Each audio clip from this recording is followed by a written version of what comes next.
Hi friends, বাজেটে ঘোষিত 4% বর্ধিত ডিএ এটা এই নিয়ে কিন্তু এই মুহূর্তে নির্বাচন কমিশনের দ্বারস্থ হয়েছে সংগ্রামী যৌথ মঞ্চ।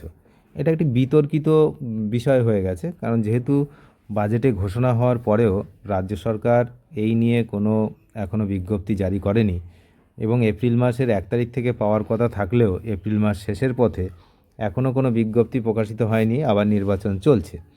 তো রাজ্য সরকারের তরফ থেকে কিন্তু যেটা জানানো হচ্ছে যে মুখ্যমন্ত্রী নিজেই বলেছেন যে তার অজান্তে, মানে তিনি জানেন না যে নির্বাচন কমিশনের কাছে এই যে 4% ডিএর যে বর্ধিত 4% এটা দেওয়ার জন্য কিন্তু তাদের কাছে একটা চিঠি পাঠিয়েছে যে আমাদেরকে পারমিশন দেওয়া হোক। তো সেই পারমিশন নির্বাচন কমিশন নাকি আটকে দিয়েছে। এই সব বিষয় নিয়ে অনেক বিতর্ক রয়েছে। তবে তার মাঝে এই মুহূর্তে যেটা খুবই গুরুত্বপূর্ণ বিষয় যে এইবার সংগ্রামী যৌথ মঞ্চ কিন্তু নির্বাচন কমিশনের হস্তক্ষেপ চেয়েছে। কি বিষয় না, আপনারা জানেন যে অনিশ্চয়তা তো তৈরি হয়েছেই যে এই 4% ডিএ, এবং সেইটা কাটাতে এবার নির্বাচন কমিশনের দ্বারস্থ হয়েছে এই যৌথ মঞ্চ। 4% যে মহার্ঘ ভাতা সেটা প্রদানের বিষয়টি কিন্তু এখনও পর্যন্ত ঝুলে রয়েছে এবং রাজ্য নির্বাচন কমিশনের মুখ্য নির্বাচনী আধিকারিকের কাছে একটি লিখিত আবেদন জমা দিয়েছে হচ্ছে সংগ্রামী যৌথ মঞ্চ। এদিকে ডিএর এই বিলম্ব সরকারি কর্মচারী, শিক্ষক ও শিক্ষাকর্মীদের মধ্যে এই মুহূর্তে একদম তীব্র থেকে তীব্রতর ক্ষোভের জন্ম দিয়েছে।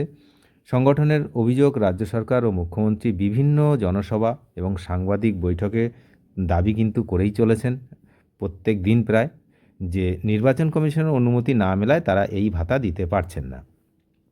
তো বর্তমান শাসক দল তৃণমূল কংগ্রেস তারাও সামাজিক মাধ্যমে একাধিক দাবি করেছেন, এই প্রচার করে চলেছেন যে সবার ডিএ দেওয়া হয়ে গেছে। তো এই বিষয় নিয়ে কিন্তু এখন এই মুহূর্তে চাপানুতর চলছে। তবে সংগ্রামী যৌথ মঞ্চ যে যুক্তি দিয়েছে যে এই 4% ডিএ ঘোষণার সিদ্ধান্ত নির্বাচন যে ঘোষণা হয়েছিল তার অনেক আগেই হয়েছিল, ফলে এই যে আদর্শ যে আচরণবিধির কথা বলা হচ্ছে বা যার দোহাই দিচ্ছে সরকার দিয়ে এই আটকে রেখেছে, সেটা কিন্তু অযৌক্তিক। এই বিষয়টি সংবাদ মাধ্যমে বারবার উঠেছে এবং তারা হচ্ছে এই বিষয়ে কিন্তু চিঠি দিয়েছে কমিশনের কাছে। গত 21শে এপ্রিল অতিরিক্ত মুখ্য নির্বাচনী আধিকারিক অরিন্দম নিয়োগীর সঙ্গে এই ইস্যুতে আলোচনা করেছে এই সংগঠনের প্রতিনিধিরা। আলোচনার সূত্র সেটা ধরে প্রয়োজনীয় নথি, সংবাদপত্রের কাটিং এবং বিভিন্ন বক্তব্যের স্ক্রিনশট, এগুলো যাবতীয় প্রমাণ কিন্তু কমিশনের হাতে তুলে দেওয়া হয়েছে। মহার্ঘ ভাতার এই টানাপোড়েন সরকারি যে কর্মচারী তাদের কিন্তু সরাসরি পকেটে টান দিচ্ছে, তার কারণ অন্য অনেকে পেয়েছেন আর হচ্ছে এই কিছু লোক তারা পাননি বকেয়াটা, তার উপরে আবার এই 4% পাননি। 4% যেটা পাননি সেটা সমস্ত কর্মচারী, সেখানে শিক্ষক থেকে শুরু করে অন্যান্য যে সমস্ত রাজ্য সরকারের কর্মচারী রয়েছেন সবার ক্ষেত্রে এই বর্ধিত 4% দেওয়া হয়নি। এই বেতনের সঙ্গে এপ্রিলের সঙ্গে দেওয়া হবে এখনও কিন্তু বলে যাচ্ছেন রাজ্যের মুখ্যমন্ত্রী, কিন্তু এপ্রিল মাস তো শেষের পথে, সেই যে বেতনের যে বিষয়টা সেটা তো অনেক আগেই পাঠিয়ে দেওয়া হয়েছে, সুতরাং সেটা কি এখনও পাওয়া যাবে কি না এপ্রিলে, সেটা কিন্তু এই মুহূর্তে যথেষ্ট সন্দেহ, এবং সন্দেহ তো থাকবেই, তার কারণ বললাম যে এপ্রিল মাসের বেতন অলরেডি হয়ে গেছে, এবার তৈরি হয়ে গেছে যে সিট, ব্যালেন্স সিট। তো ষষ্ঠ বেতন কমিশনের অধীনে থাকা কর্মীরা প্রত্যাশিত যে বর্ধিত বেতন সেটা পাচ্ছেন না। ফেব্রুয়ারি মাসে যে বাজেট এই বৃদ্ধির কথা ঘোষণা করা হয়েছে এখনও কার্যকর হয়নি, তাহলে বঞ্চনার শিকার হচ্ছেন কর্মচারীরা যারা রয়েছেন, এইগুলো কিন্তু তারা তুলে ধরেছেন এবং দ্রুত স্পষ্ট নির্দেশিকা জারি করে রাজ্য অর্থ দপ্তরকে প্রয়োজনীয় অনুমোদন দেওয়ার জন্য নির্বাচন কমিশনের কাছে অনুরোধ জানিয়েছে সংগ্রামী যৌথ মঞ্চ। এই ইস্যুতে রাজ্যের রাজনীতির কিন্তু আবার নতুন করে চাপানোতর শুরু হওয়ার সম্ভাবনা রয়েছে। চলতি বছরের ফেব্রুয়ারি মাসের বাজেটে এই 4% ডিএ ঘোষণা করা হয়েছিল, কার্যকর হলে মোট 22% হতো, ওদিকে কেন্দ্র সরকারের এই মুহূর্তে 60%। তো আবার সুপ্রিম কোর্টের যে নির্দেশ, সেই নির্দেশে বকেয়া ডিএ সংক্রান্ত মামলার প্রক্রিয়াটিও এখন রাজ্য স্তরে কিন্তু চর্চার যথেষ্ট কেন্দ্র রয়েছে। এই মুহূর্তে যে বকেয়া ডিএ, কারণ সেটা সবার মেলেনি, আপনারা জানেন অনেকে একটা কানাকড়িও এখনও পায়নি, তবে আবার অনেকে পেয়েছেন। তো অনেকে বলছেন যে আমাদের যতটা পাওনা ততটা পাইনি, এরকম নানান রকম তা নিয়ে বিস্তর অভিযোগ আছে।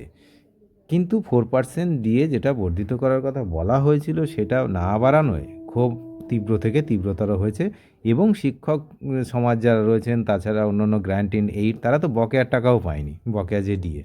তো তাদের মনে এখন এই মুহূর্তে কী চলছে?